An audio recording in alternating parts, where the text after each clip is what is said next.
అనంతపురం జిల్లా తాడిపత్రి పట్టణంకు చెందిన వందన dance academy వారు ఇండియా బుక్ ఆఫ్ రికార్డును పొందారు.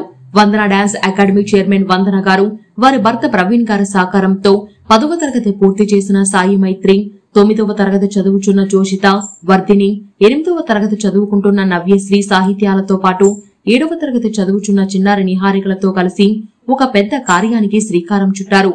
అందులో భాగంగానే వందన డాన్స్ అకాడమీ చైర్మన్ తమ శిష్య బృందం కలిసి తాడిపత్రి నుండి రైలు మార్గంలో ఢిల్లీ చేరుకున్న వారు అటు నుండి ఉత్తరాఖండ్ రాష్ట్రం చమోలి జిల్లా పంచాయతీలోని గౌరీకుండ్ నుండి కేదార్నాథ్ చేరుకోవడానికి దాదాపు 25 కిలోమీటర్ల మేర -డిగ్రీల ఉష్ణోగ్రతలో కాలినడకన చేరుకున్నారు.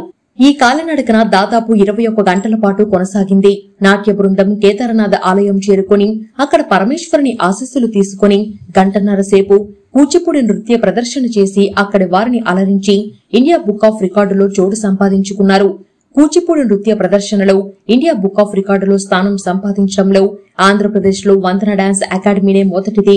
అనంతరం బద్రీనాథ్ చేరుకున్న చిన్నారులు అక్కడ కూడా కూచిపూడి నృత్యాన్ని ప్రదర్శించి అక్కడి భక్తులను ఆకట్టుకోవడమే కాకుండా ఆలయ ప్రధాన అర్చకుల ఆశీస్సులను అందుకున్నారు. తిరిగి స్వస్థలం చేరుకున్న చిన్నారులను డాన్స్ అకాడమీ బృందానికి స్థానిక పరిసర ప్రాంత ప్రజలు వారి మన్ననలతో ముంచెత్తుతున్నారు.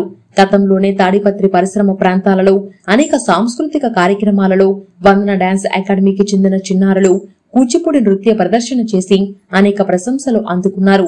ఈ నేపథ్యంలోనే ప్రస్తుతం వందన డాన్స్ అకాడమీ కేదార్నాథ్, బద్రీనాథ్లలో చూపిన ప్రతిభకు గుర్తింపుగా కూచిపూడి నాట్యంలో ఏపీలోనే మొదటిసారి ఇండియా బుక్ ఆఫ్ రికార్డులో చోటు చేసుకోవడం పట్ల అనేక మంది ప్రముఖులు వారి అకాడమీకి చేరుకుని శుభాకాంక్షలు తెలుపుతున్నారు. దీనిపై అకాడమీ చైర్మన్ వందన, ఆమె భర్త ప్రవీణ్లు తమకు చాలా సంతోషంగా ఉందని ఏపీ8 కు తెలిపారు.